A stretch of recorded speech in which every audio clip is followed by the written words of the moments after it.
E aí, tudo bem? Vamos lá. Hoje a gente vai decodificar uma das mensagens mais importantes que um gráfico pode nos dar. Aquela história que fica meio escondida, sabe, nos pavios dos candlesticks. A gente vai descobrir o que eles realmente revelam sobre a batalha entre compradores e vendedores. Olha só que frase poderosa. Se o candle é a confissão do mercado, o pavio é o grito de rejeição. Poxa, isso resume perfeitamente a nossa discussão. Porque um candle, ele não é só um desenho no gráfico, né? Ele é a evidência concreta de uma batalha. E o pavio? Bem, o pavio é a parte mais dramática dessa história toda. Então a grande questão é essa, porque, vamos combinar, se a gente interpretar esse grito do jeito errado, a gente acaba tomando decisões baseadas em, sei lá, em fantasia, né? Mas se a gente aprende a traduzir isso direitinho, aí sim, a gente ganha uma informação valiosíssima sobre a estrutura do mercado. Então, para entender esse grito, primeiro a gente precisa dar uma olhada na anatomia da coisa. Vamos agora desconstruir o que um pavio significa, o que ele representa, não só no formato dele, mas na psicologia que está por trás. Ok, a definição parece bem simples, né? Mas presta atenção nessas palavras. Testada, mas não mantida. É aqui que mora toda a história. Pensa nisso. O mercado foi até lá, mas simplesmente não conseguiu ficar. E esse aqui, olha, é o ponto central de tudo.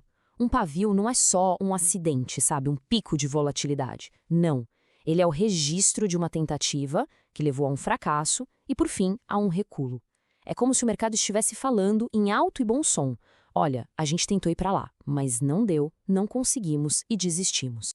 Vamos pensar de um jeito bem prático. O pavio, essa área do preço testado, é tipo uma visita rápida. O mercado foi lá, deu uma olhada, mas, sabe, não se comprometeu. Agora, o corpo do candle, o preço que foi aceito, aí é outra história. Ali é a casa, é onde o mercado decidiu ficar, onde o negócio de verdade aconteceu, onde o volume foi negociado.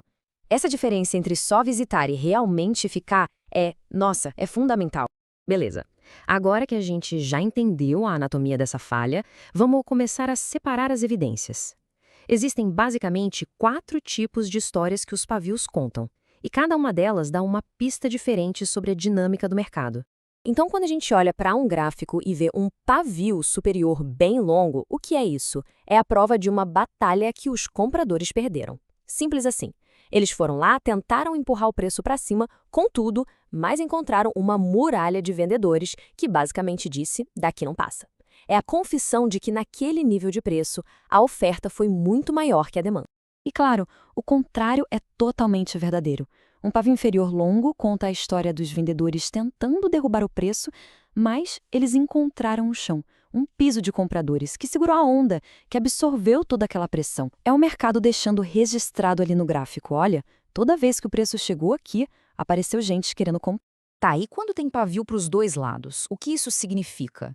Isso é conflito puro, indecisão total. Pensa só, o mercado tentou subir, foi rejeitado. Tentou cair, foi rejeitado também. É um momento de hesitação mesmo, onde nenhum dos lados conseguiu tomar o controle e estabelecer o domínio. E por último, a ausência de pavio. Isso também conta uma história, e uma história bem importante. Significa que um dos lados, ou os compradores ou os vendedores, estava com tanto controle, mas tanto controle, que não teve nem recuo, não teve teste, não teve falha. Foi um movimento decidido, com propósito, do começo ao fim daquele período. Até aqui, a gente olhou para o candle de forma isolada, né? Só que a verdadeira habilidade, o pulo do gato, está em ouvir a conversa que o mercado está tendo ao longo do tempo. Agora, a gente vai sair do sussurro de um único pavio e começar a ouvir o grito que um padrão inteiro emite. Guarda bem essa frase, sério, porque olha, um pavio sozinho pode ser só um ruído, um evento aleatório. Acontece. Agora, quando o mercado começa a repetir a mesma história, de novo, e de novo, e de novo, ele não está mais sussurrando, ele está gritando.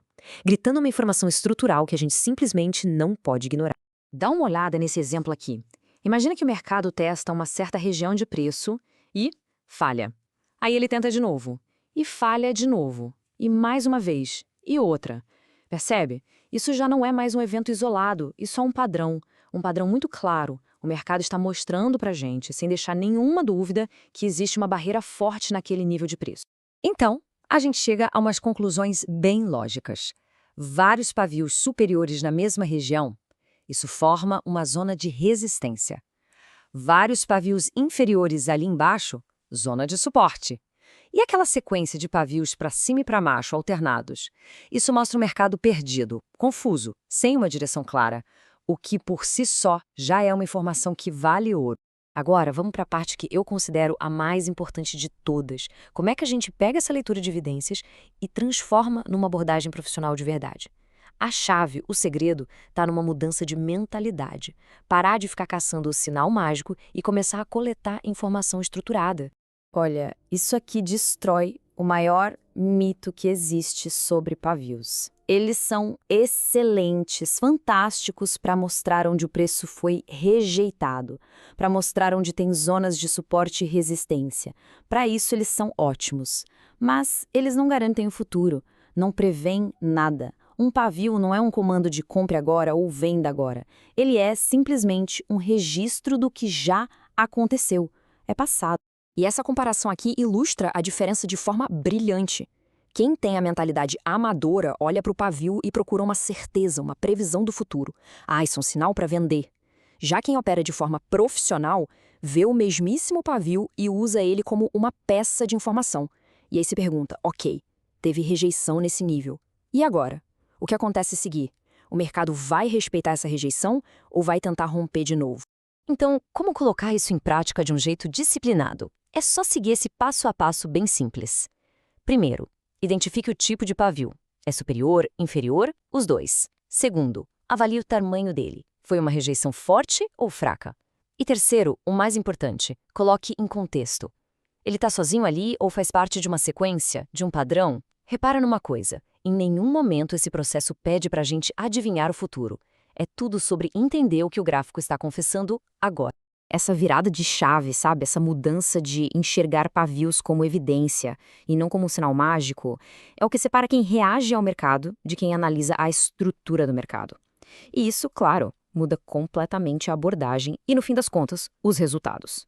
Quando essa mentalidade se firma, 3 coisas incríveis acontecem. Primeiro, a gente desenvolve paciência, porque a gente entende que o pavio é informação, não um comando para sair clicando.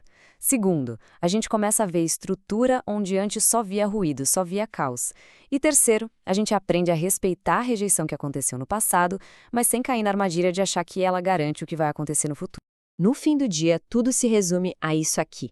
O pavio é a confissão do mercado. É o registro de um teste que terminou num fracasso relativo. É basicamente a história de onde o mercado tentou ir, mas por algum motivo não teve força para ficar. E com isso, a gente fecha a primeira parte da história. O pavio mostra a rejeição. No próximo passo, a gente vai explorar o corpo do candle, que é o que revela o controle, o domínio. Porque no fim, são os dois juntos que contam a história completa. Quando se aprende a ler tanto a rejeição quanto o controle, aí sim, a confissão do mercado fica cristalina.